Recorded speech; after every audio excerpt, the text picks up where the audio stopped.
Hey everyone, it's Ted from Consumer Cellular, the guy in the orange sweater, and this is your wake-up call. If you're paying too much for wireless service, you don't have to keep having that nightmare. Consumer Cellular has the same fast, reliable coverage as the leading carriers for up to half the cost. So why keep spending more than you have to? Seriously, wake up and call 1-888-FREEDOM or visit consumercellular.com. Savings based on cost of Consumer Cellular single line 1, 5, and 10 gig data plans with unlimited talk and text compared to lowest cost single line postpaid unlimited talk, text, and data plans offered by T-Mobile and Verizon January 2024. On this episode, we're going all the way back to October 2019 to bring to you, from our vault, Turn on the Bright Lights by Interpol. There's a lot of spirited conversation in this episode, which makes it a particularly good listen, even now. But also, this kind of relates tangentially somewhat to R.E.M. R.E.M. get a few mentions in the episode, but also Interpol are quite a big band, and it's really difficult to call them unsung. I think, obviously, they're not as big as R.E.M. That would be bananas for me to say that. But this album was quite well regarded at the time and went on to sell quite a lot of records. Again, not as many as R.E.M., but a fair amount. So yeah, I hope you enjoy this little flashback to 2019. This is Turn on the Bright Lights by Interpol.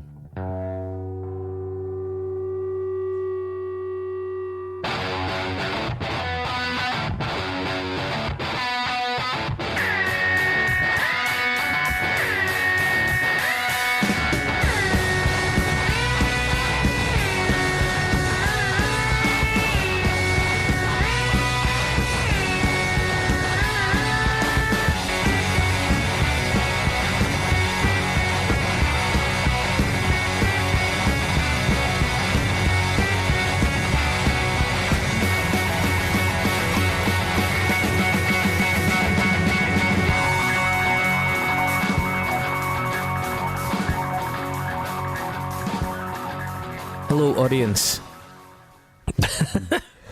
Hello, audience. Hello, audience. We are here to throw ourselves at your feet and request ongoing financial assistance.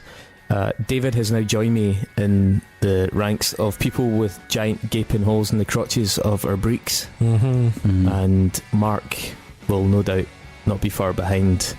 It's an epidemic that's happening one person at a time. Yeah, to underfinanced podcasters. Yep. Mm-hmm. Yeah, that's how you can tell us in the street. If you see a ball, yeah, if you catch sight of just a wee little ball, plus the fact that all podcasters are white men anyway, so it's very unlikely you'll see anything other than a ball. But yeah, so help us at least mend the hole in our jeans. Yeah, if you give us enough money, we can then start our next podcast project, which is the Crotchless Podcast. I'm not asking for a new pair of trousers. I'm just going to patch it up. a darn. You just need a darn. Yeah. So I mean, so the way to do that is that like $8 maybe at the Polish tailor? Yeah. So that would be 4 new Patreon subscribers. Yeah, can we have 4 new Patreon subscribers, please? We had a great rally in that first couple of weeks. We would really love to keep up that momentum because it's letting us hit those targets. It's letting us do things like we're now arguing almost daily about the design of the merchandise, which is I'm trying to find the studio. A positive development. So please, if you haven't subscribed, we assure you there is worthwhile stuff coming your way. But you do get good stuff, like you get the normal episode 2 days early. Yeah, you get the normal extra bonus episodes. Bonus episodes. Is that split 7-inch out, Mark? Split 7-inch is out, yes. Yep. So there's best closing tracks. Yep, best closing tracks of all time, as suggested by listeners. So there's a lot of kind of additional stuff there. We'd really love it if you would go on Patreon, just set something up, and that way, even if you take a few weeks out and you come back and then binge us for a while, you know that we're at least getting ongoing funding and we can keep doing it while you're on your sabbatical. So Mark, we've got someone to thank. Yeah, so we'd like to thank Tim Russell this week for giving us some of his hard-earned cash. So what are we going to do for Tim? Does he get an anthem? What does he get? No, he just gets a shout out and his name and lights. So we're going to add a bit on the website soon where we'll list all the names of all the lovely people that have given us money. Okay, and those of you that are due anthems, playlists, merchandise, it's all coming. It's all coming, yeah. It's a lot of work. We kind of made too much work for ourselves. But yeah, thanks for funding us, thanks for listening. We're going to get out your road and let the future selves take over with the rest of the podcast. Great, thanks, bye.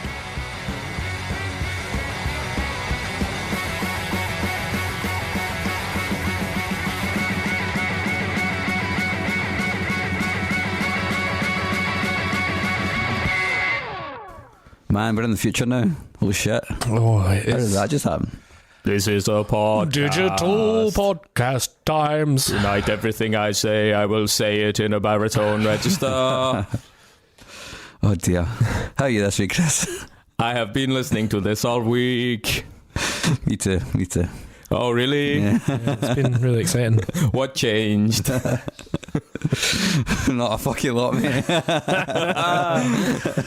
He's shown his hand. He's shown his hand too early. Yeah. Did you actually go see some bands this week, Chris? I went to see some less than exemplary metal in Edinburgh. Glasgow's slightly strange little brother. Yeah, slightly posher. The very posh brother, yeah. But the final band of the evening was excellent. They were called Exterminator. No, they were called Eliminator. And they played a form of heavy metal popularised in Birmingham. What about you, Dave? I supported Mixmaster Mike on Sunday. Oh, so you did? Fuck, how was that? So it was fun. I was tremendously hungover. I had 2 hours sleep, and I watched Mixmaster Mike's soundcheck, and he is not subtle. He is very fast at doing the decks, and then everything he does is very loud. It's like, hey, ho, boom, boom, boom, hey, woo, come on, guys, party, and I was just absolutely hanging my tits off. So, but I had a nice time. I just played an hour and a half of dank hip hop, and then Fucked off. ran away and fell asleep. So, but yeah, I could now put that on my CV. So that was fun. Did you see him? I saw him in the Like his set? I like a good 10 minutes of it before I left and thought, no, this is exactly what my hangover does not need. Oh, that's a shame. But apparently it was very good. Where was he playing? St. Luke's. Oh, okay. So, it was nice and busy. People out on a Sunday night are ready for a hip hop party. Nice. I was not. People love people love a hip hop. People love to hip hop in a church. Do they have any MCs with him? No. Do you know? No, just him. Cool. Just him and his mixer going mental.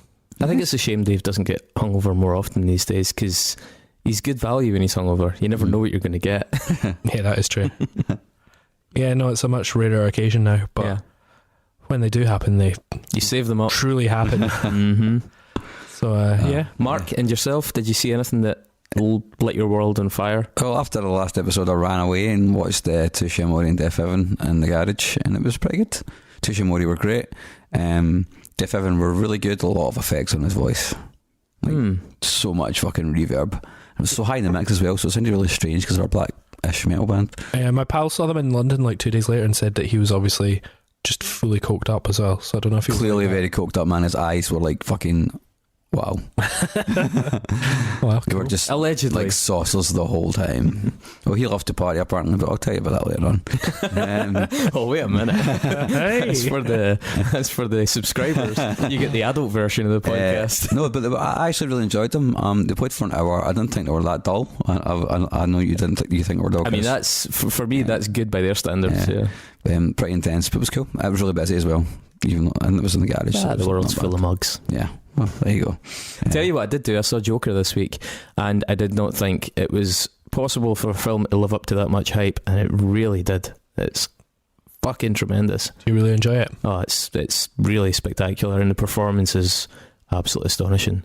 I've been known to be a touch cynical at times, but goddamn, it was really, really, really good. Yeah, I think some of the negative reviews, reading them now, they're a little bit too cool for school. You know, as a fellow contrarian, as Biffy Clyro's tour manager will tell you, I sometimes like to put people's noses out of joint, just because, you know. So you are the backlash against the backlash against the backlash. It seems like I've gone meta. Yeah, You're the front lash. Meta. Yeah. Yeah, I've yet to see it, but I really would like to go see it. So I think I'm going to rectify that this weekend. It's a tremendous piece of work. It really is. I noticed some people like losing their shit because there's a Gary Glitter tune in it. Yeah. All right. Well, there's bigger problems because, you know, it really encapsulates incel culture in a movie. It's fucking great at that. I think people are upset about that. I don't see why. It's already something that exists, and this film's like, okay, you see the parallels. it's So not pointing it out. yeah, do something about it. It's Ignoring pointing it out, not celebrating Exactly. Ignoring it doesn't fucking make it better. it. Yeah. But yeah, Great. so Oh well. kudos to them for fucking pulling that off. That was So it's sort of based in a rainy, miserable version of New York City, isn't it? I don't even know no, I mean, most of the Batman films are based on a rainy, miserable version of New York City. This isn't so I'm much... trying to do a segue into the band that we're covering. Right. Sorry. Ah. A rainy, miserable version of New York City, you say, David? Yes. Funnily enough, it was very in keeping with the subject of this week's podcast. Thanks very much. Oh, well practiced. That was not at all planned either. Like, I love how these things just sometimes happen on this show. So organic. New York City. So this week we are going to discuss the album Turn On the Bright Lights by the band Interpol.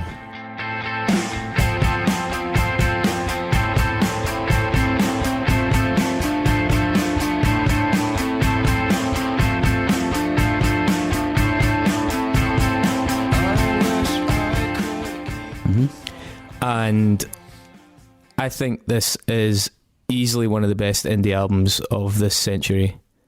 Fortunately, we're at the start of the century still, kind of, so we're able to say that. But notwithstanding, it was part of a renaissance that happened at the start of the 2000s for indie music, especially in New York City, with bands like Strokes and the Yeah, these guys. You had a band called Longwave to a slightly lesser extent, and around about the same time, you had bands like the Killers and stuff who were popularising it.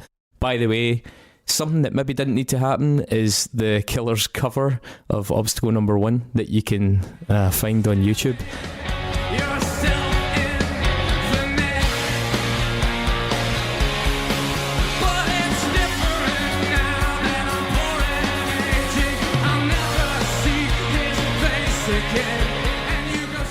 It's not awful, but then the later you get in the track, you're like, Brandon, where are you going with that? That's just not doing anyone any favours. But yeah, I mean, they were part of this uptick in like really interesting indie music. I think Arcade Fire were kind of really pushing through around at the same time, and yet even with that kind of fairly stiff competition, that this album is for me like a really high bar. It's very retro, I kind of unabashedly retro, but with a very distinct sort of post-punk, and even at times in the arrangements sort of takes cues from like post-hardcore. The guitars are very separated. They spiral in and out of each other, so rather than playing just chords, they fragment the chords between each other. It's something that Interpol became very well known for, and curiously enough have sort of abandoned now because they've trimmed down to a 3-piece, so they don't really have these... The way the songs are written is much more simple, and I don't know if it's necessarily worked in their favour, but we'll get to that.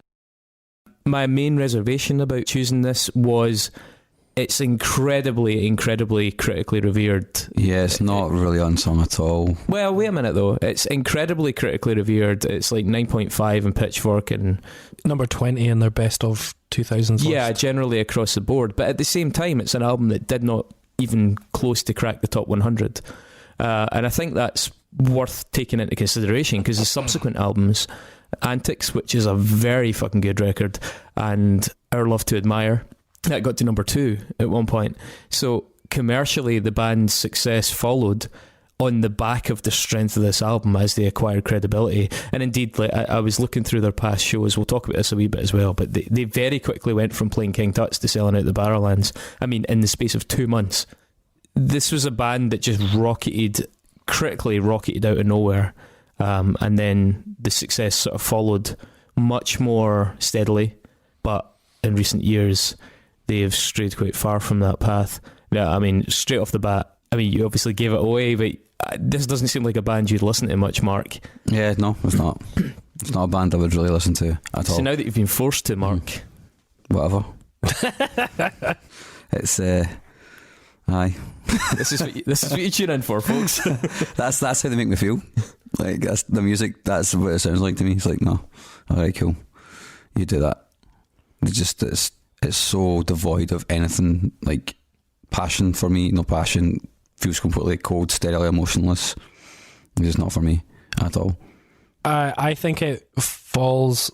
They're a band that fall into this valley of indie music that I quite often find myself avoiding because I love big pop bangers. Yeah. And then I love weird, obtuse, progressive metal.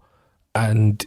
you know, everything in between that, but then there's a valley in there where there's bands doing simple indie rock and they're trying to do hooks but they don't have the joy or the outbursts of colour that pop has, but then they don't have like the interesting progressive musicality of more interesting stuff.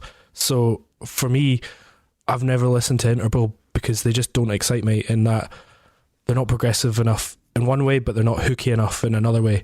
I can completely understand why they are revered for people that don't like challenging music, but like to pretend they're into cool music. But yeah, I mean, there will clearly be people fucking tearing their hair out at both of you guys saying that. Because I mean, first of all, Interpol, for people that like them, certainly within the realms of indie music, they are extremely progressive. The chord changes, I mean, indeed, it's something they've been criticised for, is that their chord selection is sometimes too unorthodox. The phrase that comes up a lot is sour. They use a lot of jazz chords, diminished chords, minor to minor progressions, which is a very prog thing to do. And the way that they break up the lines, the division, like I said, the post-hardcore, post-punk division of notes, rather than playing bar chords or solid chords, one guy playing 2 or 3 parts maybe higher up the register, the other playing 2 or 3 parts lower down, you know, the syncopation of those parts, their approach to the arrangements musically is extremely inventive. And their bass player, Carlos Dengler, certainly the bass player up until the 4th album, was a phenomenon. I mean, a guy who never played bass, who grew up listening to like Def Leppard and Dokken and all these, and Maiden, bands like this, who just completely seamlessly transitioned. He never owned a bass. This guy was in Interpol, who was touring like festivals and arenas, and his whole life he never owned a bass. He said when the band got enough money, they bought a bass. He'd only ever borrowed one. And since he left the band, he's never played one again. Yet the guy's still considered to be one of the great contemporary, certainly pop and rock bassists. His stuff is astonishingly inventive for an indie band. And certainly the earlier the album, the louder the bass was in the mix, which is something they're faulted for, certainly mixing that down as they went on. But when you can really hear Carlos, it's often him that's making the songs. It's often him driving some of the most unusual parts, some of the kind of bridging segues, some of the little dropouts. They're all about him, and this is a guy who just picked this thing up. He's a really fascinating guy, actually. I'll touch on that as well. But and as regards hooks, I can't see where that's coming from at all. Especially when I say antics and. Do you know what I'm talking about? The band overall, and also like I haven't got to. I'll talk about this particular album a bit later. But I think overall the band put me off because they aren't anything in particular that I want, and just as a genre that's a problem for me. Like indie rock, just the stalwarts of the genre, that, you know, like the classic albums, it's something in me they just fail to pick me up on. And like I agree with you in that. Like I'm not somebody that was I was surprised that I got into Interpol, because certainly at the time I was listening to a lot of like Constellation stuff, I was listening to a lot of really heavy stuff, I was really into Dillinger Escape Plan, and then this band came out that I just couldn't shake the fact that fuck, I love these songs, and yet they're being delivered in a really innovative way that is acceptable to my kind of non-mainstream sensibilities. And that's why I was so impressed with Interpol at the time. I was like, it's nice to have something I can listen to that's a bit romantic and a bit tuneful and a bit sort of a bit kind of melancholy, yet doesn't have that kind of cloy, sickly kind of effect of things like, I don't know, any number, like Death Cab for Cutie, for example, which is brilliant songs delivered so blandly, and like most of the emo stuff that I mean, certainly stuff like AFI, which is just so dull the way it's written and delivered. Like some of the melodies are nice, but there's no inspiration at all about the way that the songs are arranged. And I think this was a band that took some of the elements of post-punk and a lot of the elements of goth that bands like AFI had incorporated, but just did something just way more adventurous with it. And there was no guarantee it was going to work. This wasn't a band that was like handpicked to work. They had a bassist who wasn't a bassist. They had a guitarist singer who'd started out into hip-hop. They had just no real designs on the big time, yet what they were doing got them there, which is kind of cool. It's really interesting how we can hear completely fucking different things, like absolutely. But It comes back to the thing I think we've discussed before, particularly you've picked up on it, is when you're talking about records that maybe were quite influential at the time, but there's been a slew of absolute fucking garbage since this band came out that sounds a lot like it, that I just can't put away. Yeah, but even at the same time, this band ripped off a lot of stuff very blatantly. Which is stuff that I don't like anyway. Yeah, I mean, so they obviously loved Joy Division. There is clearly no way to get away from that at all. Fucking hate Joy Division but they so much. never, ever, ever pretended they didn't. But what they did do was take Joy Division in a much more rock direction and a much more kind of post-punk direction, and it was just something a bit more But what unusual. Mark's saying, I think we'll go back to like the influences in a minute, but what Mark says, like, there's a couple of tracks, and then on this particularly, because it's like their earlier stuff, that's then I feel kind of been tarnished by the landfill indie that came over the next 5-10 years. And I recognise that, like, there's a couple of songs on this record that I'm like, oh, do you know what? It's basically just an update of sort of Smiths, but more miserable, and I can kind of get behind that. But what has then happened is then bands like fucking Kaiser Chiefs and all these bands have then come along and then regurgitated it, and I've heard it so much over the last 15 years that I just can't deal with it. And then when you hear it on this record, you're like, I understand that they didn't make this shit, but it's been made shit. You're jaded since, and I'm truly jaded by that. So the thing, a really key thing about Interpol is the fact that unlike the bands that were picking up on what they were doing, I think, because they're clearly an inspiration. I mean, for example, bands like Deftones, like Chino Moreno thinks this album is an absolute masterpiece. It was a band that these people who'd grown up on bands like the Smiths were really, really keen on, because they were clearly taking those inspirations and doing something very heartfelt about it. Even the Killers, when they do that cover, there's a little kind of like spoken word bit before it where he's talking about, yeah, there was all these good bands coming out, but few bands had this sheer enigmatic class of this New York quartet that nobody really knew what the fuck they were all about. And I think a big part of Interpol's mystique was its style, its approach, its aesthetic, the red and the black, the shades, the noirish thing. I mean, they came out, they were cool compared to what had gone before, and that's entirely, I think that's maybe what got them much bigger than they not deserved, but like this whole post-punk revival and the garage rock revival that came out, you know, post 2001, 2002, that was basically like a war against the nu metal and the hip hop and the R&B that had been dominating the charts for the last 5 years.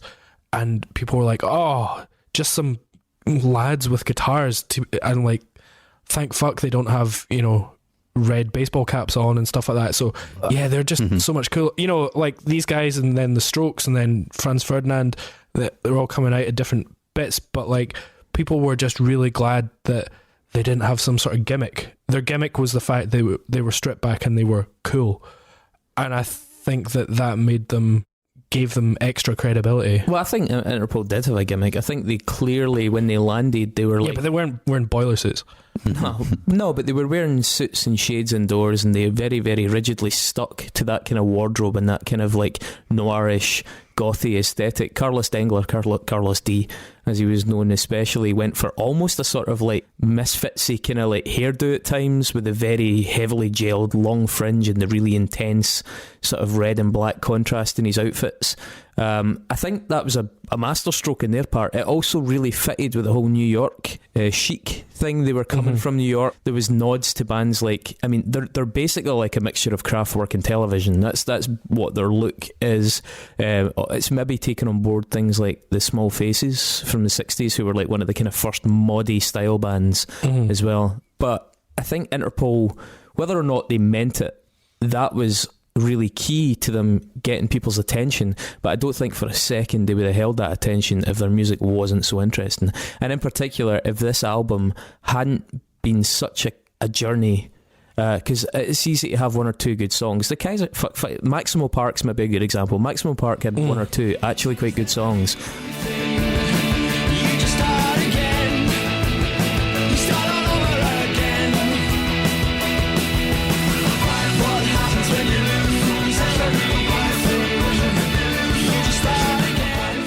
But I'll be fucked if I'm going to listen to a full Maximum Park album, and I've tried, and it's just not happening, because there's no real sense of investment or through narrative to that band. Whereas when you listen to this album takes massive chances. By the third track, they're drifting away already into weird, dreamy, shoegazy stuff. It was a big gamble, this band, and it felt very organic. It didn't feel like they had any real expectation it was going to take off the way it did, and yet it did. So yeah, I mean, I'll backtrack very slightly, right? So the band themselves are from New York. They were actually started, I think most people associate Paul Banks, the frontman, with Interpol, and it was actually Daniel Kessler, the sort of kind of quiet spoken guitarist, rhythm. I don't know how you would divide the guitar duties in Interpol, because they do bits and bobs at each, but Daniel Kessler, who's the guitarist now, had started the band originally with a guy called, I think it's Greg Drudy. Yeah, Greg Drudy. And they had approached Carlos at New York University, where they were studying philosophy, which is kind of, you know, fitting with the sort of pretentious art schooly high-end vibe of the band.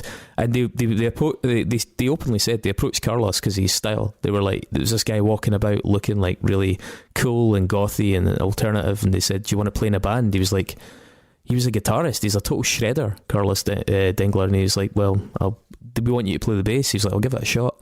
And he just took to it. And it was sometime later that Paul Banks got involved. I believe Daniel had actually originally met Paul Banks on some kind of exchange to Paris, and Paul had like refused because he was so into hip hop at the time, but then subsequently came back to New York. I believe he sat in on a practice.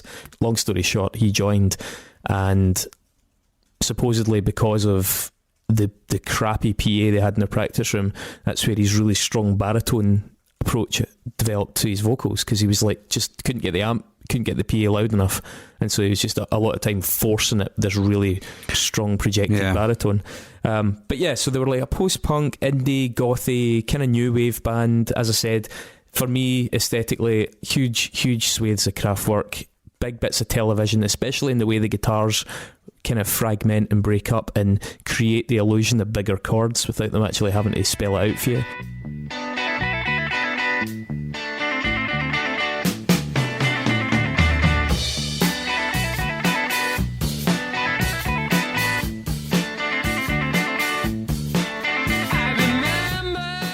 Drudy left. They did a couple of EPs. Their first ever release actually was on Chemical Underground, the Scottish label. Oh wow. Yeah.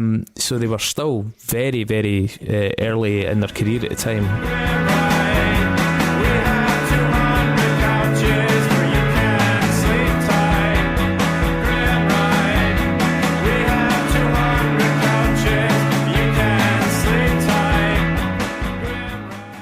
I think the EP is called Fucked ID number 3, so FUKD ID #3.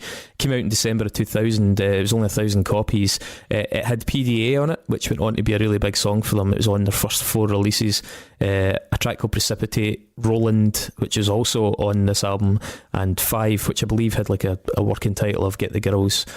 And their first ever show outside of the USA was at King Tut's. In fact, it was only their second ever show outside of New York. They did a whole load of shows inside New York. They played once in Austin, then they went to Glasgow, and they played King Tut's 3 times in the next 2 years, and then suddenly they were playing the Barrowlands, and it was like, wow, this band is really taking off here. I remember when they were here, I remember them being talked about, and then like 2 years later I'm like, fuck man, I really wish I'd paid attention to that. But yeah, a couple of tracks from that came back out in a thing called the Precipitate EP.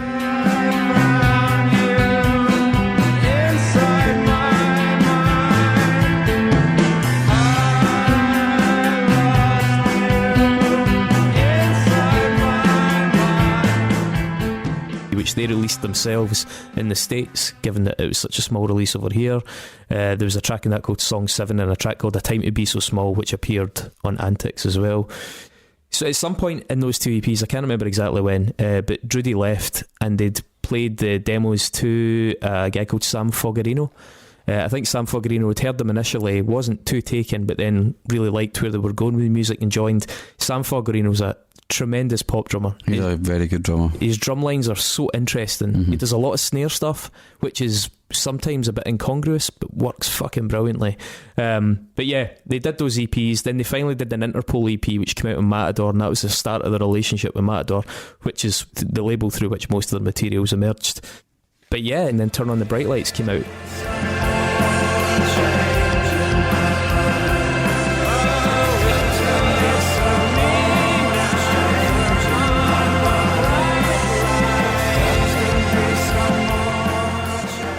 they played King Tut's the day this was released. The band's kind of history with Glasgow and Scotland, certainly via Chemical, was very intertwined.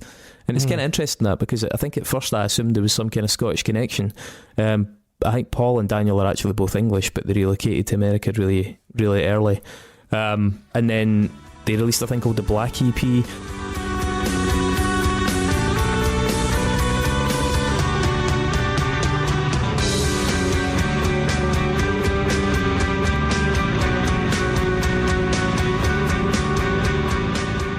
There's two versions of that kicking about. One of them is a kind of, I think, 6 tracks, kind of abbreviated version of this live session they did in French radio, and then they also did a version which is, or there's at least an unofficial version which is like the full set from the French radio show, and it's decent. It's got a couple of tracks on it that are sort of like less well known. In 2004 they followed up Turn on the Bright Lights with Antics. But hey, who's on trial?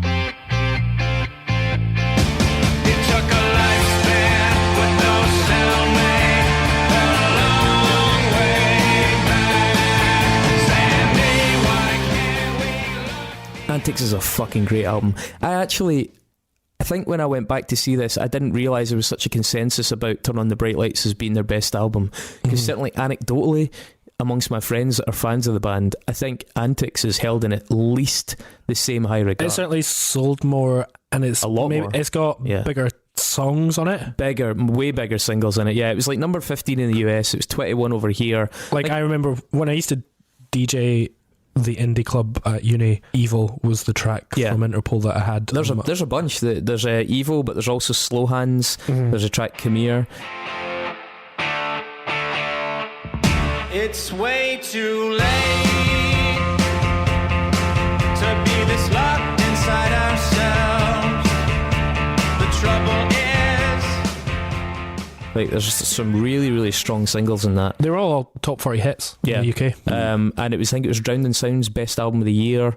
It was in a lot of polls in 2004, actually. It's a lot cheerier and a lot poppier, which I think explains that accessibility. Made it easier to DJ, like you said. Although, as I mentioned earlier, you could already hear the bass getting slightly lowered in the mix.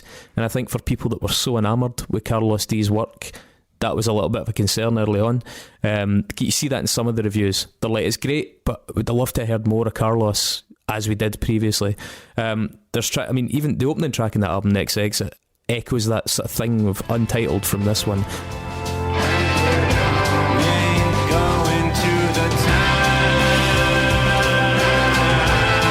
We're going to the city. Gonna track this shit around. Which is this very dreamy, trippy, gradual, patient introduction. And I think that shows a maturity and contributed to their sense of cool. This wasn't a band that started with a banger. This was a band that started on their own terms both times. And there's also some great album tracks in that. Not Even Jail, Public Pervert. How many ways to reach your hand?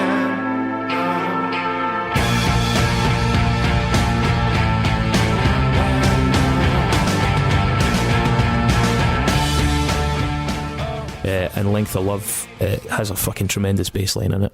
That is a really, really strong album. I would have, if I'd thought for a minute that it was not quite as well reviewed as I assumed it was, then I may have considered that instead of this. But it's very hard to fit anything in between them, even though they're quite different. That was followed by Our Love to Admire, which was released in Capitol. They were on Capitol just for one. Our Love to Admire, by this point, they were making like really big waves. Through the storms and the light, baby, you stood by my side, and life is wine. But there are days. This went to number 1 in Mexico, and I think, Mark, you mentioned the Smiths. Interpol have a massive following in Mexico. They actually released their most recent album using a kind of short notice surprise gig in Mexico City, and it kind of reflects that weird Latin love of the Smiths. I don't know if you know about this, but in Los Angeles, for example, like, there's so many kids are absolutely obsessed with the Do you know Smiths. what's interesting is I was just seeing on Instagram, my pal Johnny, who plays bass in the Twilight Sad, is currently, they're over in Mexico City right now, supporting The Cure in a huge fucking stadium. Yeah. and like a lot of people like the Twilight Sad in Mexico.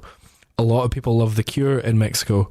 A lot of people love this sort of music in Mexico. Yeah, they love that gothy post-punk stuff. Yeah. They absolutely fucking love it. That kind of melancholy, very almost melodramatic pop, indie pop. You know, the melodrama seems to really go over well, and I think that's something the Smiths and Morrissey were well known for. Yeah. And it's something that there's definitely huge chunks of it mixed in with Interpol. Our Love to Admire had a little bit more keys in it, but again the bass was a wee bit lower. It's a really good selection of songs on it. Pioneer to the Falls is a terrific opener. Into my heart, you fly straight into my heart, but here comes the fall.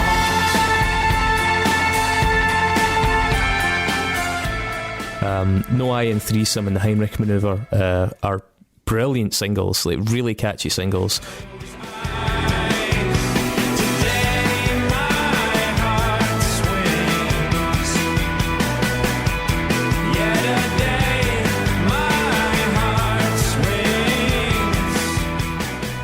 And then some of the album tracks like The Scale, Mammoth, Who Do You Think You Are, whatever, they're really strong. And The Lighthouse, the final track in it, is just a really beautiful closer.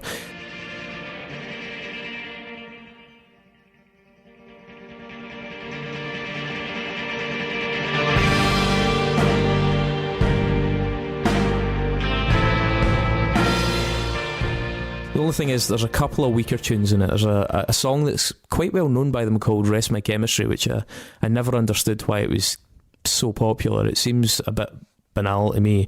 And a track called All Fired Up, albeit that track ends fucking brilliantly, but the verse chorus is a little bit insufferable. But they were still on track at this point. The albums were consistently changing, maybe becoming slightly poppier, but I don't think anybody was disappointed other than the occasional gripe about Carlos getting lower in the mix. And I don't know what happened in 2010, but they brought out a self-titled album called Interpol, and something was drastically different in the band. Now, Carlos actually left the band before this album was released. Well, he said that everything started to get so routine. The touring, the expectations, the obligation to do this, the obligation to do that. He said that it just became very stifling. I don't really know what they were doing with this record. It's ambitious. It's very atmospheric. It uses a lot of repetition, but sometimes all the worst things come out. Like, the ambition isn't realised, the repetition gets quite dull, the atmospherics kind of override the songs, or at least the songs are neglected for the sake of the atmospherics.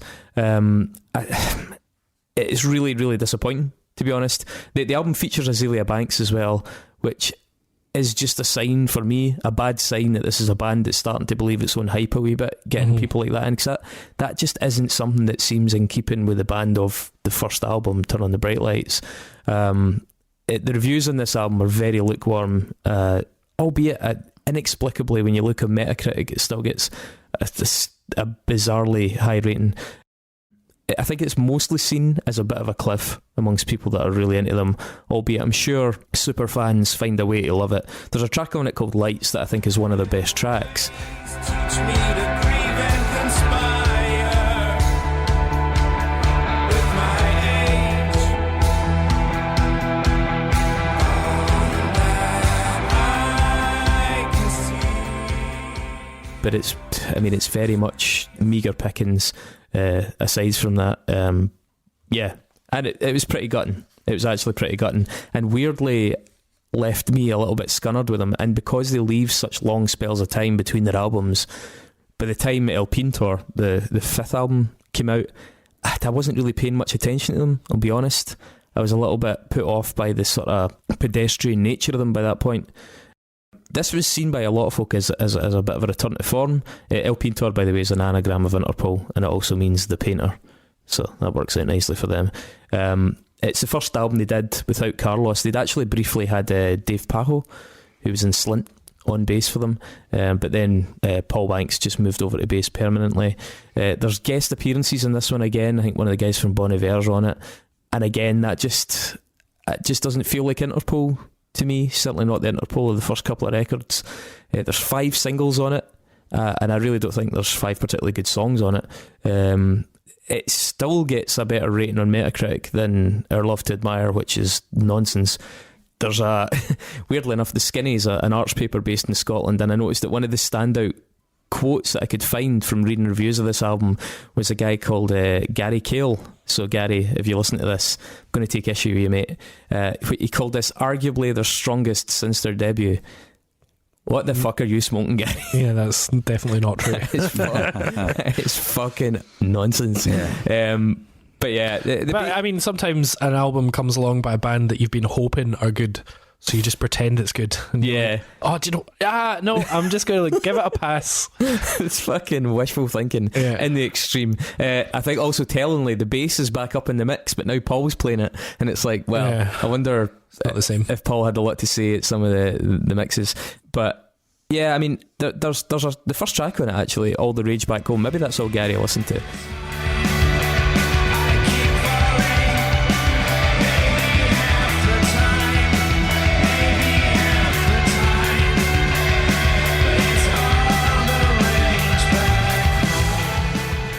Because it is a really strong track. It's really direct. It's much more post-punky and driving. It really comes across. The second track and the third track, My Desire and Anywhere, are fine, but then after that it's just a mulch of like totally average stuff that on any of the earlier records would have been a bit of a skipper. And as much as I want to try and find positives in it, there just isn't a lot. I mean, there's a track on it called Ancient Ways that is fucking bad.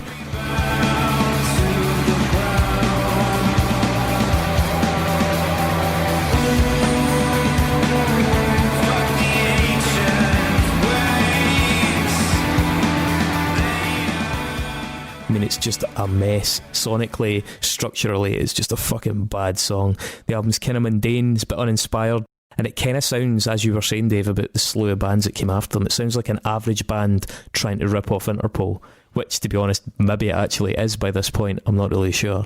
You're talking about the Editors, yeah? Well, see, they're another perfect example of a band that saw the gothy aesthetic, saw the baritone. Well, funnily enough, the Editors were formed in 2002. And I'm just wondering if they literally heard that album and went, let's just be exactly that band. Well, a funny thing as well, I've heard Editors demos prior to their album sessions, and they sound a bit more like the Coral. Oh, well. You know, so there's a lot of production involved in that band as well. Yeah, their most recent album, Marauder, 2018. I can't shake the feeling that it's maybe a band circling the drain at this point. The only thing is, the first track in this, If You Really Love Nothing, really deserves to be mentioned, because it's absolutely fucking amazing for the verse, and then the chorus arrives and it interrupts the verse, then the chorus fucks off again, and then it's amazing again.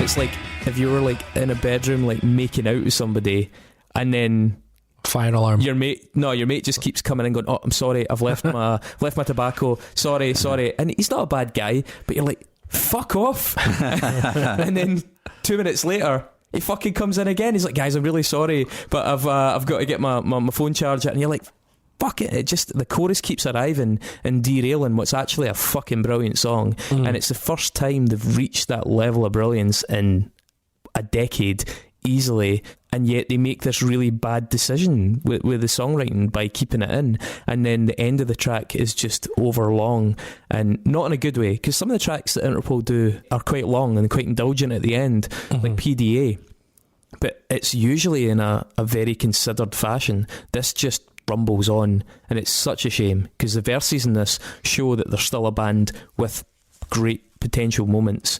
The second track, The Rover, is not bad. It's a bit more old school, but it kind of deteriorates again. It's that kind of sour chord thing, and there's a lot of chat that Paul Banks over the years has blown his voice now.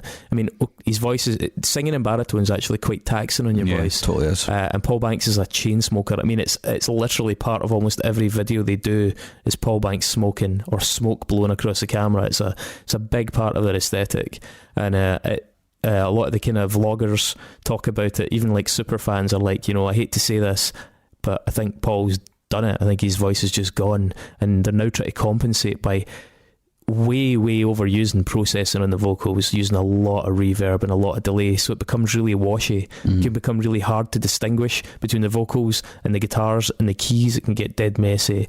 There's a track called Stay in Touch in this, which I think is just fucking plain awful, and the track number 7, Mountain Child, sounds like Interpol are trying to do a Killer song, which is just, I guess, ironic, but fucking absolutely not a good turn of events. And the album ends up being like a real slog. As I say about Circling the Drain, I don't want to think that, because there's always the potential that a band can turn it around, but the returns are getting more and more meagre as it goes on. And I think they've never been there's no point denying it, they've never been the same since Carlos left. There's absolutely no way to get away from that. The guy is fucking incredibly gifted musician, and man, they've really struggled, I think, to maintain the standards without him. Yeah, and so that just kind of leaves Turn on the Bright Lights, the album I chose. So considering all of that, and considering how good I think albums 2 and 3 are, it wasn't like a dead easy choice. But Our Love to Admire sold big, certainly by indie rock standards, and Antics, with the big singles, was much more high profile, and did chart a lot higher generally. As I said, Turn on the Bright Lights didn't break the top 100, and that's not great. We've covered a lot of albums that we would maybe say are less critically revered, that have been far higher chart wise, albums that have got to like the 40s and stuff. So I was surprised, actually. I thought it would have got slightly higher than that, because I do remember a lot of people talking about it, but it seems to have been a slow burner. It seems to be one that people... Yeah, it was a debut album as well. You know, a first record is the thing that builds the hype. Yeah, but I mean, like the Killers, was the first one Hot Fuss? Yeah, I mean, that was fucking massive. Yeah, but it had about 14 singles on it. Yeah, that's true. Yeah, so Turn on the Bright Lights, I just, for my money, I don't know of many better first albums by a band. In my opinion, I think I think certainly in indie rock, especially. I mean, the ones of the time, the Arcade Fire and the Strokes are good contenders. The Yeah all had great first albums. For me, this is easily up there with any of those. It's quite an unfussy album. It's quite unplanned. It's inconsistent, but inconsistent in a way that shows that there was no big sort of record label involvement in its arrangement. It's quite indulgent. Some of the tunes have 4 minutes of fucking instrumentation at the end that they would never have got away with on their later albums, when there was so much more expectation for radio play. But this album is unrefined in a way that I think really complements the sensibilities of the guys making it. As I said, the aesthetics are brilliant. Really, like the cover, that they just look like they just didn't give a fuck about the cover. The weird red curtain on a black background at an odd angle, and that kind of colour scheme is just echoed all the way through their career. Yeah, it feels like a whole work.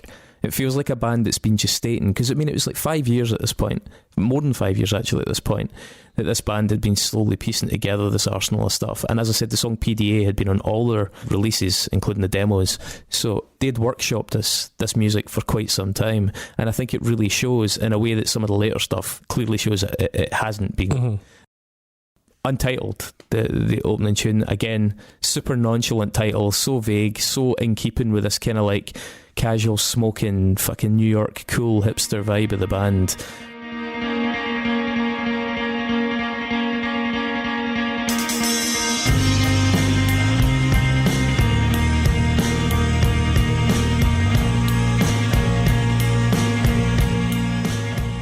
It's such a confident way to start your debut album.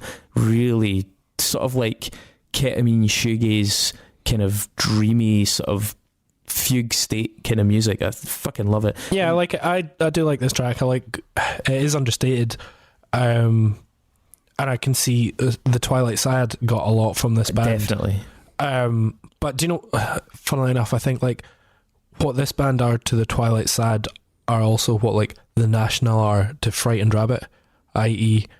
they were very influential, but I think the Twilight Sad and Frightened Rabbit then came along and improved it by adding a whole lot of personality, which I think lacks here, certainly in the National. And I mean, I 100% agree with the National. I think, again, people will be fucking tearing their hair out saying that Interpol don't have personality. I think like the strength of the aesthetic and the vibe of the band is so strong. I mean, you could draw Interpol for a challenge and people would guess what it was, but could you draw the National and have people guess, oh, that's the National you're drawing? Could you? You certainly couldn't draw the Twilight Sad. But being cool isn't personality. Being cool is a much more visual thing, a much more shallow thing.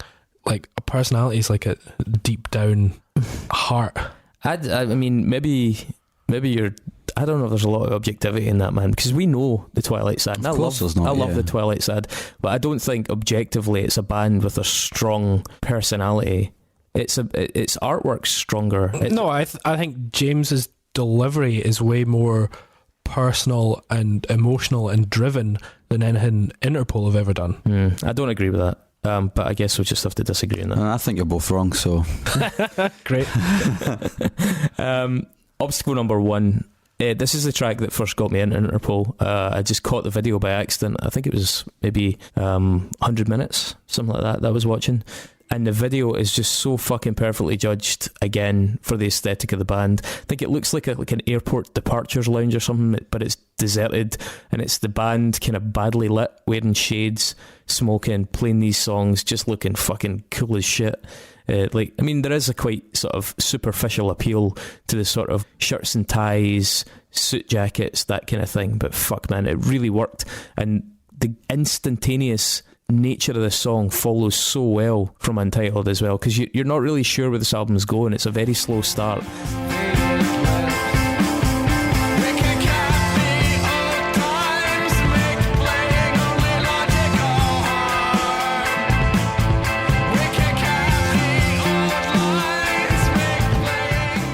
But this comes in very, very, very directly with that kind of like sporadic staccato guitar line and the drums coming in after that really sets it off. It immediately shows that this is a band that's going to be defined by this super inventiveness with their guitar interplay as well, because straight away you've got this kind of stereo mirroring of the two guitar lines, one kind of call and response to the two different guitar parts, which kind of start to spiral around each other as the chords get more complicated.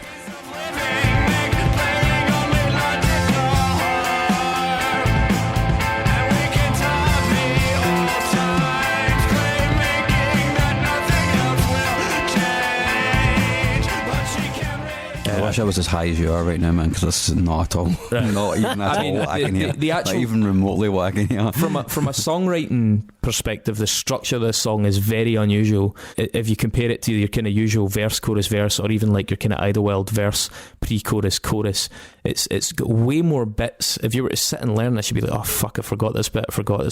This is a song that is being built up incrementally by a band rehearsing it for a long fucking time, because it does not follow like a simple template.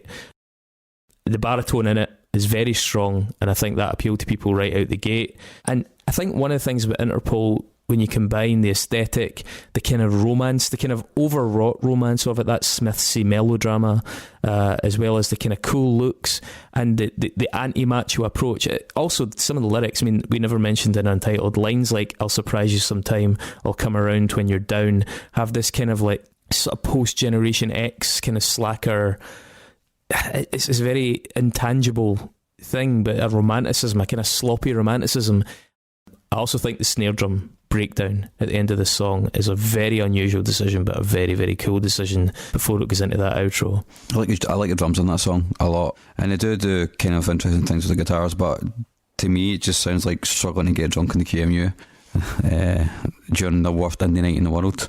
But there's still stuff. The thing is, like, I didn't say anything about the first song either, but there's a lot of shit I like about the song. Like, the reverb and guitars are lovely, right? Really, really nice. The bass tone is consistently awesome throughout this entire record. Yeah, and this is not a big budget recording. Yeah.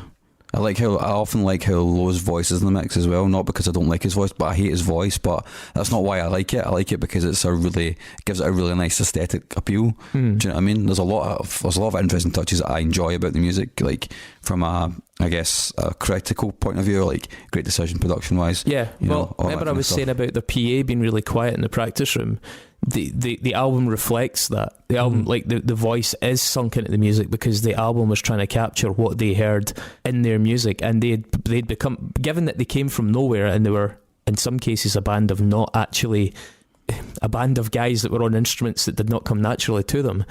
They were like, let's just replicate what we're making in that practice room. So production decisions like that are in keeping with the authenticity of the music they were making. NYC is a good example of that, because that's another one where everything's really dreamy and really sunk into the mix. Supported me for a long time. Somehow I'm not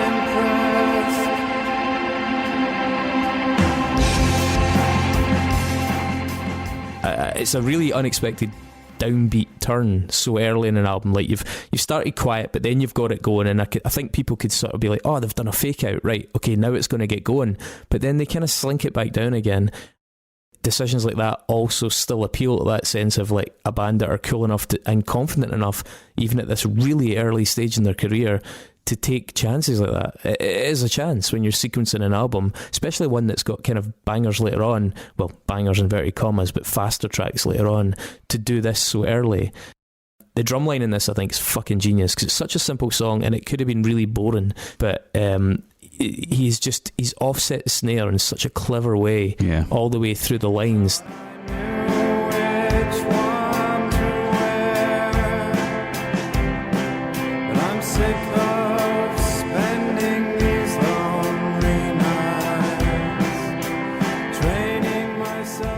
I don't think you necessarily notice it until you actually specifically listen to my that's such a fucking clever drumline, just to make this unconventional, because it could have been a very dreary conventional tune with that one thing changed. Just a 4/4 would have made this totally unremarkable, I think. It makes the empty space of the song a bit more dynamic, which I quite like. It does. It gives it an angle. It makes it more angular in a weird kind of fairly gentle way.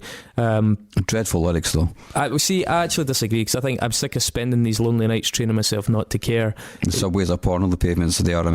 Yeah, it's supposed to support me for a long time. Somehow I'm not impressed. Okay, cool. Nice one, Paul. Subway is a porno is a lyric that just is so fucking Interpol as well, though. It's that thing where you do something that's deliberately slightly ridiculous, and they've done this on albums all the way through, where they've thrown in phrases that are there to sort of contribute to that aesthetic of kind of dumb but cool. It's like almost like a Ramonesy reference. These kind of like slightly goofy lyrical turns, but in a cool fucking New York sort of way. This is It's a very hard thing to really sum up without fucking spending another hour trying to analyse, the linguistics of it. But there is a deliberacy in that I think is overlooked. It is a daft lyric, but it's a daft lyric that was left in there on purpose and weirdly ended up being a hook, which is sort of a masterstroke, I think in this song as well, again on the drum side of things, the really sparse but clever use of the bell on the ride is a very nice touch.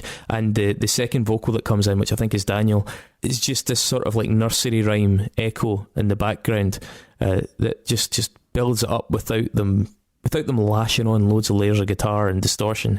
It builds it up subtly but really noticeably. And then it brings on to PDA, and PDA, for anyone that's into Interpol, is a fucking massive tune.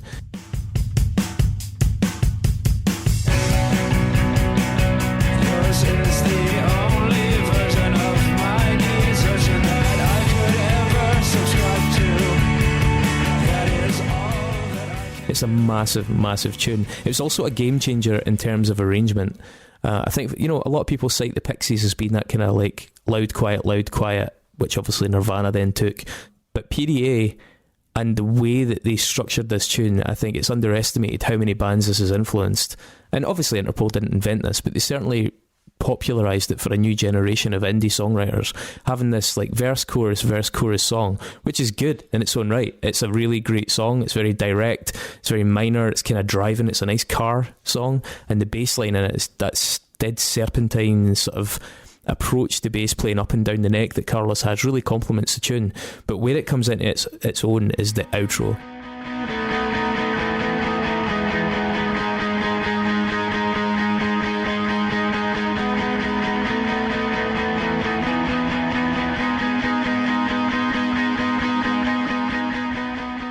The fucking outro in this song is majestic. It's about a minute 50, nearly 2 minutes of outro, which just very, very, it drops out, gradually builds up, and then there's just this beautiful moment where the bass line drops into the low register for 2 notes, and then the drums crash in behind it.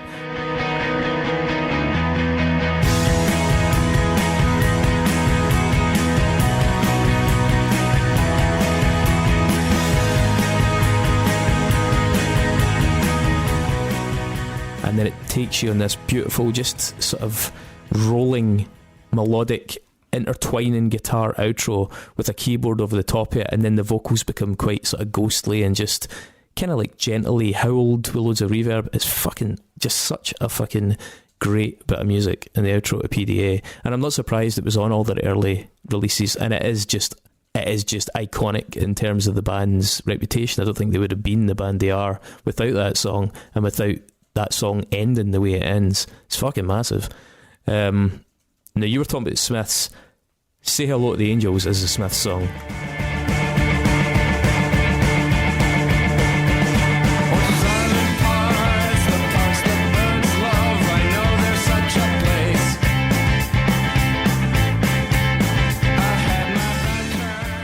Is just and it annoyed me as a result of that. Yeah. I mean, this is one of the ones that I was talking about, where it just totally reminds me of the shit that came after it, and it reminds me of, you know, like Futureheads and Maximo Park and Editors and all that jangly enemy pish that we had to put up with for a decade. And it's not a style of song that they did much of afterwards, albeit I do rate this song because they break it down in a way that none of those bands would have. Yeah, the verse, chorus, that kind of spanky Smiths thing and the kind of Morrissey-esque approach to the vocals is, that's been done, and it's been done since, and it is a little bit grating, especially in the years since.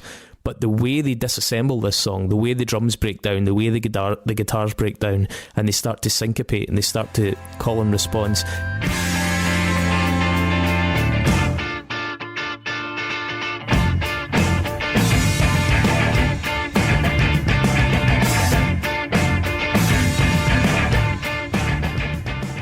In what's almost like quite a post-hardcore kind of jawboxy style. It's not in any way emo or hardcore, but the ingredients are. Yeah, the separation of ingredients, and even just the instinct that we can't let this song just finish verse, chorus, end, because it's going to be nothing remarkable. We have to do something special. Take a chance. These people might hate it. There's probably kids out there that love the Smiths that hate the ending of this song. But luckily I come from the other side, which is I love Fugazi, and I love the ending of this song because it has that clever innovation, especially of like later Fugazi, like Argument era Fugazi, where things are sort of bouncing off each other. And I think it's fucking great. It's interesting you say that because like you're thinking of the Smiths there just in your like This Charming Man, you know, their hits, but there's parts of the Smiths off that first record and stuff like that do just have like an instrumental outro and like mad weird things that happen that Morrissey isn't near for like 2 minutes. But I mean, this is like chopped mutes and stuff. This is not. You're right. You're right. I'm sort of not giving them credit for some of the music they did, but at the same time, the chopped mutes approach, chopped mutes on the guitar, bouncing off the drums, is much more of a kind of Fugazi-ish technique than it is one of the kind of jangly kind of English bands of that era. Hands Away, which is like a super gothy, very synthy, trippy song.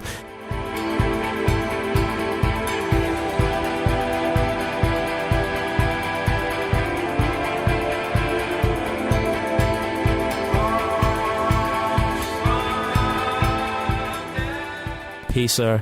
It's one that took a while to get because so many other tracks are much more immediate, but I have to say it's one that fucking really works in the context of it. It's dead haunting, and it really broadens the palette of the record overall. That really big, grandiose, slightly pompous thing. It's a song that it's quite OTT, and I really dig that about it. Obstacle number 2, again, even with the track namings, just dead fucking nonchalant. Like, it's a band that we're like, we're not going to waste too much time coming up with these things.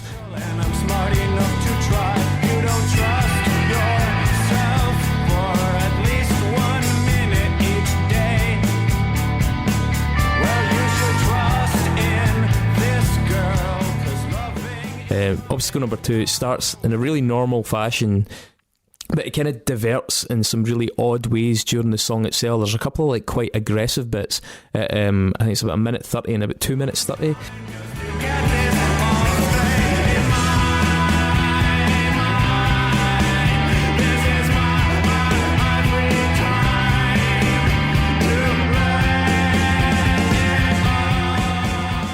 But it just gets a bit harder in a way that it didn't seem like the song was actually going to go. The 8th track, Stella was a diver and she was always down. Again, playing on the very sort of uber cool, has that sort of weird accenty spoken introduction to the song. She once fell through the street, down a manhole in that bad way. The underground drip, just like a stupid day. Has that tradition that they have now of like naming random women in the lyrics, you know, like names that are sort of context-free women's names that give it this sort of sense of having some sort of personal poignancy. There's some really interesting touches in this song. It's not one of my favourites in the record. I think it's a good song, and I know that from friends that like the band, it's one of their favourites. Some of the drum roll stuff is excellent. Again, just underlining how innovative a drummer Sam Fogarino is, especially within the confines of pop music.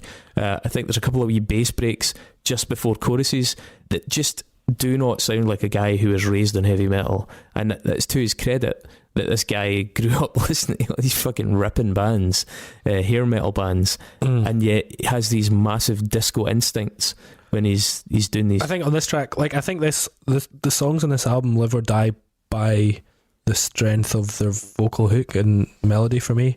Like overall, you've got great stuff going on underneath, but like it's either going to be a boring track or it's going to be a good track if it's got a good hook, or if it's not got an annoying hook. And this is one of the ones that just kind of grated with me. I've got the same vocal melody, basically the verse and the chorus. Like, wasn't really. So, like, actually, would concede that the phrase Stella on this when he's singing the name is grating. I think it's one of the only points in this album where his voice does grate on me, and obviously because I love the album so much, it's something that I learned to kind of absorb, you know, to take the hit. I think it's like a bit of eccentricity in their part. Musically speaking, it's not my favourite moment, but I certainly, in terms of the context, it's still a good song. But I would concede that, he really, really leans in to the vocal in this one, arguably too much. The song ends in a really unusual way though, because it ends in this like really upbeat, sort of spanky outro that I, again, just didn't see coming. It's like much more optimistic bit of music. And it goes straight into track 9, Roland, which is actually quite an old song for the band, but a fucking belter.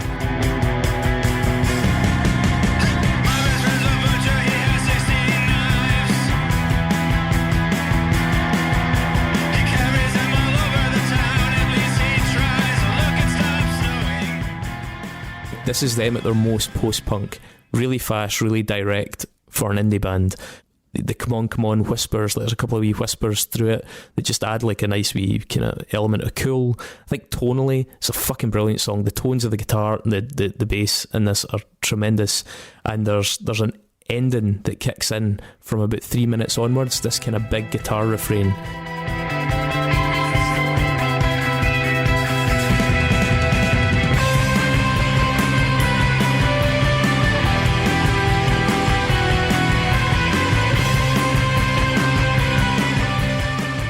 Really, the guitar pushes up. One of the guitars really pushes to the front with a lot of reverb on it, and it's a big moment for them. See, this is a song I did like this song. Same. But like this is one that I can't work out Interpol, because I can't work out if I've listened to this album before, and I can't work out if I've seen them live before. I don't know if I've seen them live before. But listening to Roland, I was like, oh, I think I kind of remember this. This is like a standout track to me. I kind of know this, but I'm like, but I don't think I've really listened to this album before, and I'm not sure if I've ever seen them before.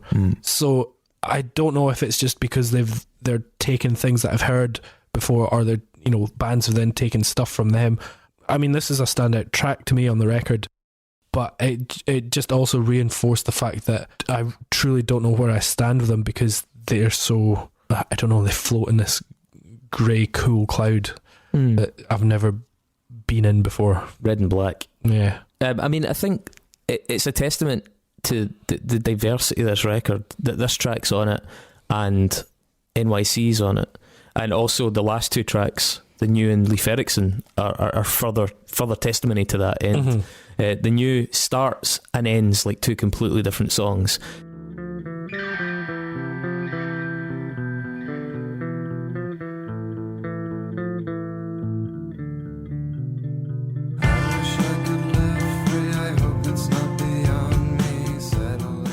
So quiet at the start with that little cute sweet bass line that comes in and the wee strums of the headstock.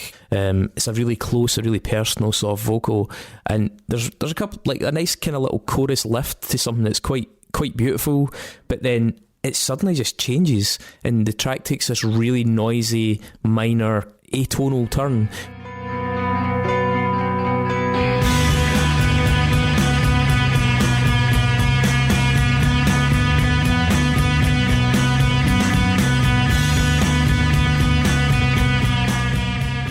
They start bending the strings in and out of tune as the rest of the instruments are rumbling along. The bass in it is fucking almost funky at times, whilst the guitars are doing this really dissonant thing.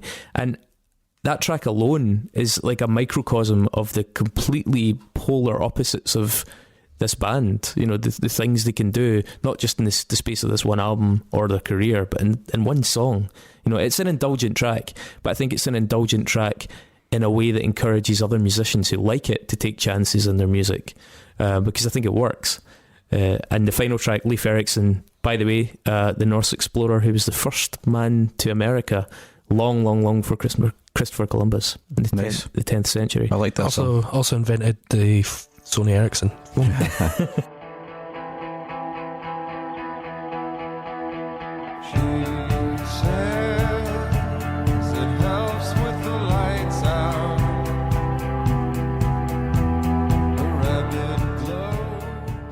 She says it helps with the light. It's got some fucking lovely lyrics in this song. It's a big, croony, emotive tune.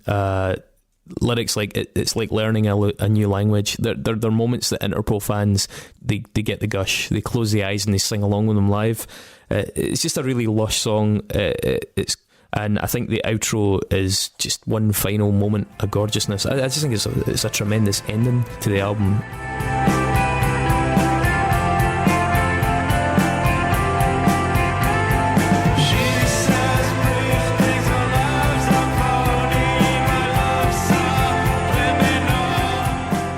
It's a tremendous cap on a very diverse, very uncontrived, spontaneous work that I think came from 5 years of these people just having no real plan, just getting in a room, picking up instruments they weren't even used to, and seeing what came out.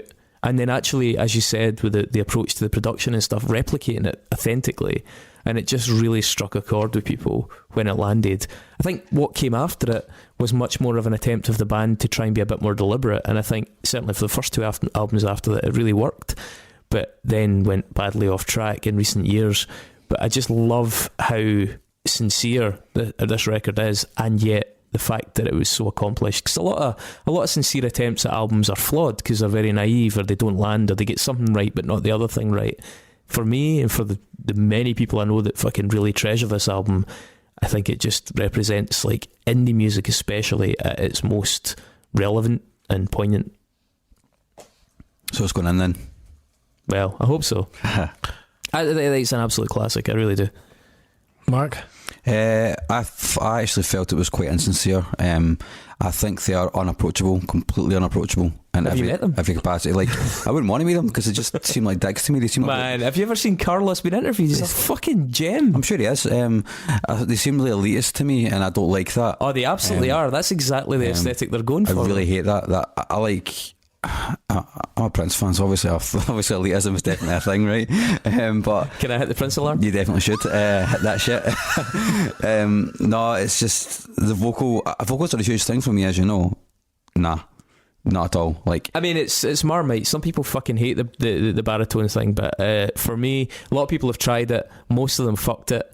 Interpol, especially on the first three records, absolutely killed it. I love it. Musically, I understand what it's doing.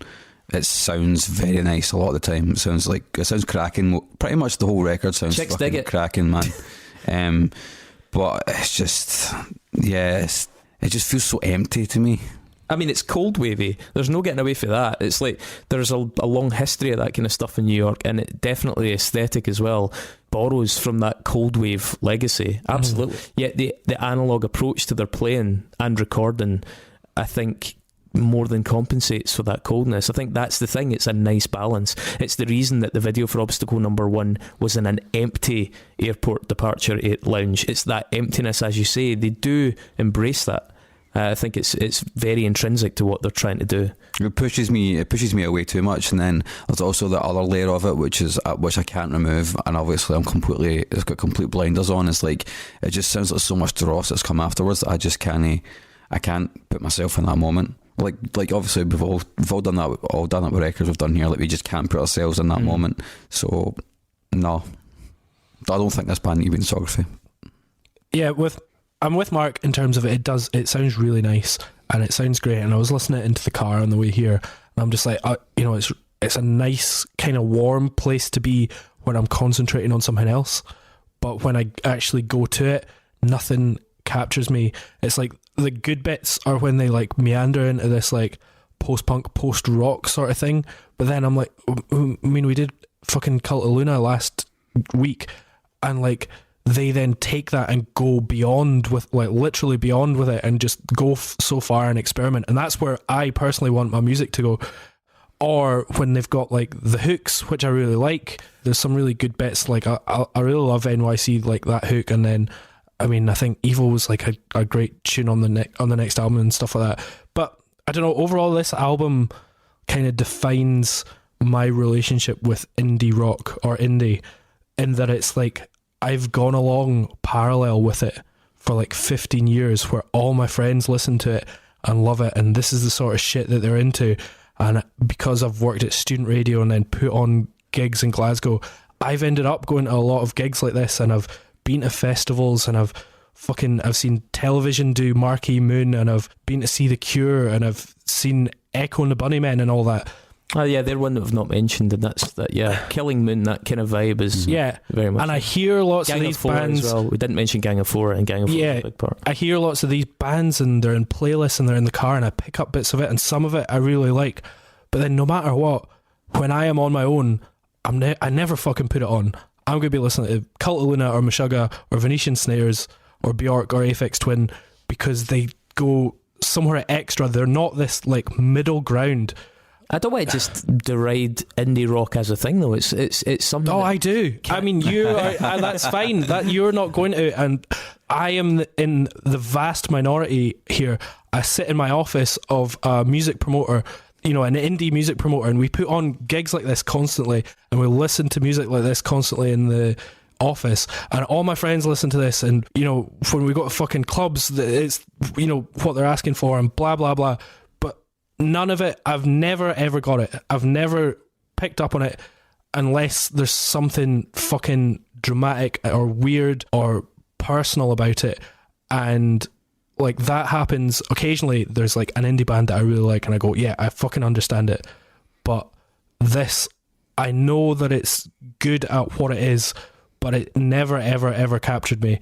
And like so much indie music I just fail to get on board with it. Even though everybody else in the fucking world loves it. So, and then also my final point, number 9, best album of the decade, E-Music. Number 7, best album of the decade, Beats Per Minute. Number 3, best album of the decade, Under the Radar. Number 20, best album of the decade, Pitchfork. Number 12, best album of the decade, Music OMH. It's not an underrated album. Well, I mean, but as you know, we've obviously had the same thing with the Downward Spiral. I think what I'm suggesting is that given what a huge impact this album had on indie rock, I mean, you guys are talking about the sheer volume of stuff that imitated it, including over here, that entire movement of Kaiser Chiefs, Maximo Park, Future Heads, Franz Ferdinand, those guys all still going as well. Heavily. This is a Two Door Cinema Club headlined and sold out 2 academies last night. I know. The last 2 weeks. So, I mean, you're talking about a band it's undeniable how big an influence this band had. As I said, even guys like Chino Moreno and stuff going out and doing interviews specifically about this album. You know, this is a hugely influential album that didn't even break the top 100. I know it's been critically revered since then, and I know that in some magazines at the time they acknowledged its importance as well. But what I'm saying is, over the piece, certainly commercially, it's completely underrepresented, given its enormous legacy, and given how it, not single-handedly, because it was part of a clutch of bands, but it definitely helped to revitalise an entire genre, which was basically dead in the water. Well, we'll see what the audience say. Go and vote for this. I passionately do not care. And that is much like so much indie music. But yeah, fair play. I totally get it. I understand why you like it. I just don't give a fuck about it. Fucking Nexus was easy, yeah? Yeah, I enjoyed the Nexus. Will we do that? On you go, Chris. This is the first time we're seeing Nexus tonight.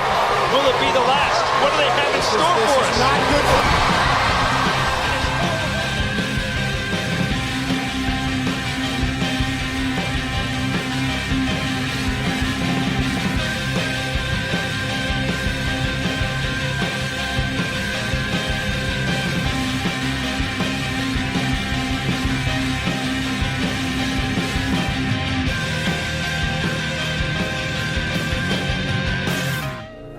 Why am I here? You're in the Nexus. This is the Nexus. For you, this is what you want. So who chose it? It was Corey Robinson, wasn't it? Corey Robinson's anecdote to try and say it. Rabindranath Tagore. There you go. Is that the actual pronunciation of the second name? I have no idea. No, neither. Thakur, he was born, but I'm not sure. Thakur, I think, is like an Indian mystic. Yeah, he is Indian, so yeah. So we should explain who he is. We should explain who he forgot for a is. second. Yeah, sorry. And you want to explain who he is?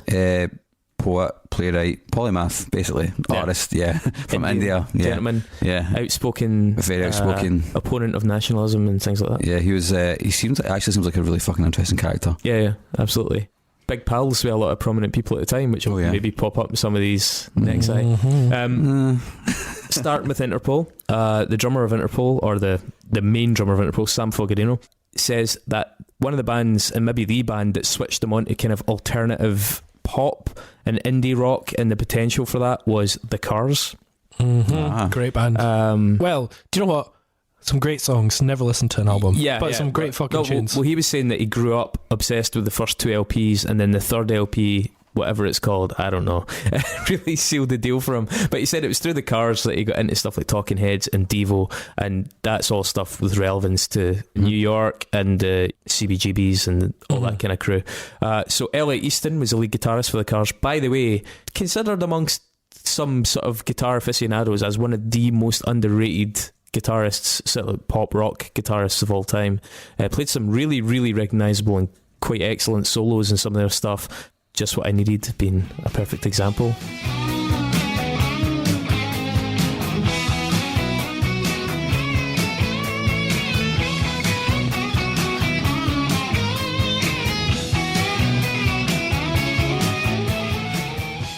Belter a tune. So Elliot Easton actually performed the song Run Rudolph Run Fuck off, really? alongside Mr. William Shatner. Holy shit. on the Christmas album from 2018, Shatner Claus. Wow. Which, by the way, that album also had Henry Rollins, Iggy Pop, Billy Gibbons, and all manner of other fucking people. Of course it does. It's fucking William Shatner. It's outstanding.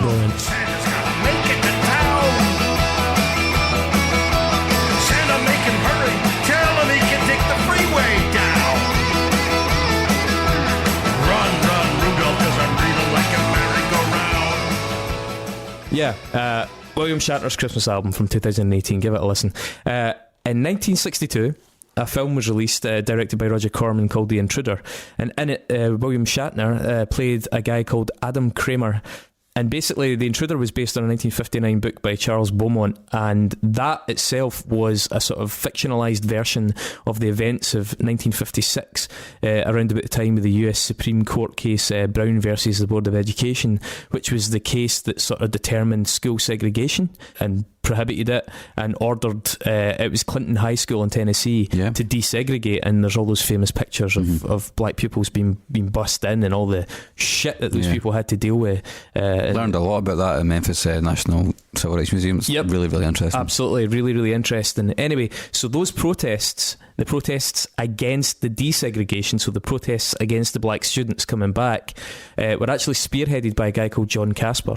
And John Casper was a member of the KKK. He was also a writer and an outspoken white supremacist speaker. He'd actually arrived in town in Clinton from New Jersey, where he was from, to try and just basically stir up shit and block the integration of these students. Casper, by the way, had a bookshop in Greenwich Village, and I tried to find a connection through New York. I could probably have got it, but I gave up because it was late. But the bookshop was called Make It New. So just KKK guy with a bookshop in Greenwich Village. There you go. Apparently that happens. He was also suspected of a school bombing in Nashville, and also multiple synagogue bombings at the time, although they couldn't actually tie him to the crimes. But, you know, when they suspect it's definitely an MO, yeah. Yeah. Anyway, John Casper was an ardent devotee of Mr. Ezra Pound. See, Ezra Pound's actually a fucking great poet, but massive anti-Semite. Yeah, so some people say Ezra Pound's written some of the greatest poetry I would agree with that. of all time. I would agree with that. However... total cunt of a man. Yeah. So John Casper sent Ezra Pound 400 letters between 1950 and 1963 when Ezra Pound was in St Elizabeth's Hospital, where he'd been sent on a treason charge. And actually, because of the association with John Casper, it delayed Ezra Pound's release. John Casper was campaigning for Ezra Pound's release, but because of Ezra Pound's close relationship to John Casper and Casper's well-known affiliation with the KKK and his history of like protesting against desegregation, Pound spent longer in the hospital than he actually had to. When Pound was released, by the way, he went straight back to Italy. I think it was like, is it 19... I can't even remember now, 58 maybe. The first thing he did when he got off the plane in Italy was shoot a fascist salute. There you go. But Ezra Pound, famous poet, lived in Italy, big fascist, huge fan of Mussolini. In one interview called Hitler a Saint, broadcast over 100 times on Italian radio, speaking out in very strong terms against the USA, but also especially against Jews. Fucking hated Jews. Yep. Massive anti-Semite, as you say. Ernest Hemingway, by the way, tried to get Ezra Pound freed early, wrote on his behalf. There you go. But in 1912, in London, at a thing called the Tagore Evening, Ezra Pound met Tagore. He actually sat at his feet.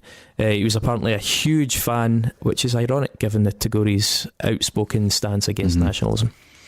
Ezra Pound was a complex character, but he was also a complete dickhead. Yep.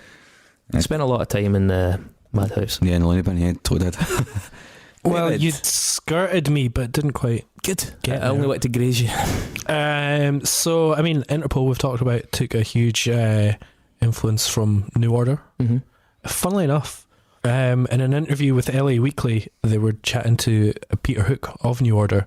They were talking about, back at the turn of the century, there was a load of bands that sounded like New Order. How do you feel about that? And he said, well, I don't mind it. Again, it has to be taken as a compliment. When Carlos left Interpol, they did an internet application for him to be a bass player.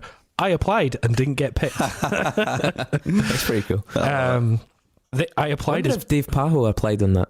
That's weird. That's weird, isn't it? Yeah. Or did he just get the nod? Yeah, I'm not sure. So New Order were one of the 70s and 80s bands that appeared on Ready Player One, Steven Spielberg's. Or New Order a 70s band?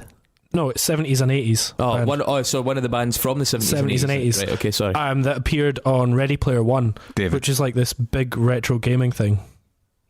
Am I just doing the exact same as you? We better not be. I fucking hate you guys. By the way, seriously, do you guys like share a flat? Share a bed? Continue. This keeps happening. Also appearing on that soundtrack include Prince, Tears for Fears, Bruce Springsteen, blah blah blah. David, Prince is in it. You should have known Mark was going to go this way. What the fuck? But also, I've never seen this film, but apparently appearing in that film there's lots of like retro gaming shit and all that. I don't know. And one of the retro gaming people that or things that appears in Ready Player One is Sonic the Hedgehog. Okay. am I going down a different I route was now? most worried about the Steven Spielberg thing, but All right, no. you've completely No, I'm going bypassed down the that, Sonic it's the Hedgehog absolutely fine. Because Sonic the Hedgehog, obviously classic Sega Mega Drive And a Genesis fucking game. horrendous looking movie. Well, yeah, so the new movie is coming out next year. They've actually taken it back in to redesign Sonic the Hedgehog. It's so minging. But they're not almost as bad as Cats. But they are they're not redesigning Dr. Robotnik, who is going to be played by Jim Carrey. Interesting. Now Jim Carrey Seems more like a Nick Nolte. Yeah, I know, but I mean, he was in the trailer and he's just interesting. But Jim Carrey recently got in a little Twitter spat when he talked about fascism and said that fascism leads to people hanging on lampposts. Yeah. And it led to one reply from a certain Alessandra Mussolini, the granddaughter of Benito Mussolini, who just replied with, "You are a bastard," which is just fantastic. So Jim Carrey versus Mussolini was a thing that we never thought would happen. No. But Mussolini met... That should be an unlockable level in Street Fighter.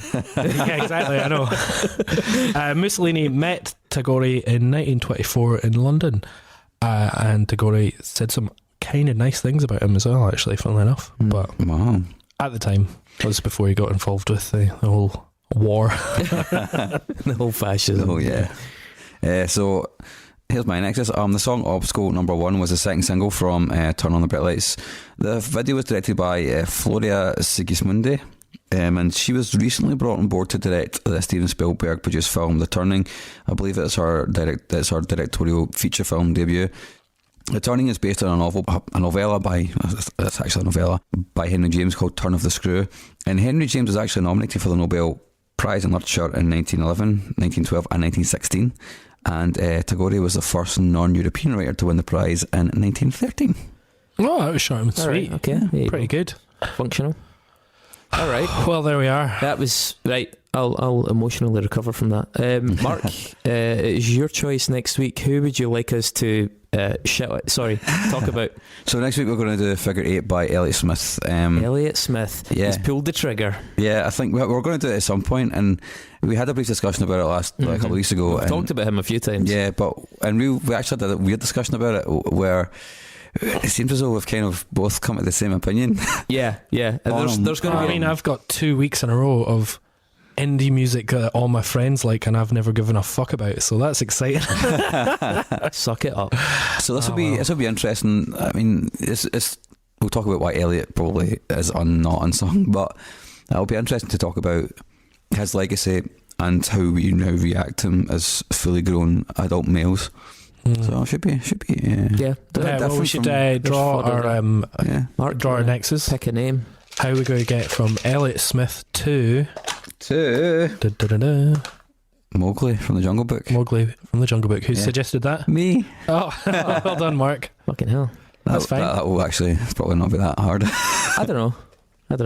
Let's wait and see. We'll see. We can meander, go down some interesting roads. I need to pee. Can we wrap this up? It is time for me to go and empty my bladder. Okay, thanks.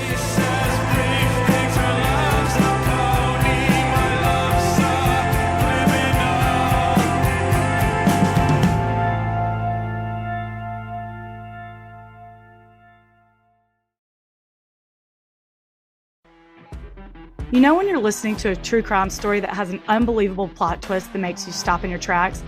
That's what our podcast, People Are the Worst, brings you with each episode. I'm Rachel. And I'm Rebecca. We're identical twins who love true crime cases that make you say, didn't see that coming, and we hate the people responsible for them. Listen to People Are the Worst now on Apple, Spotify, or wherever you get your podcasts.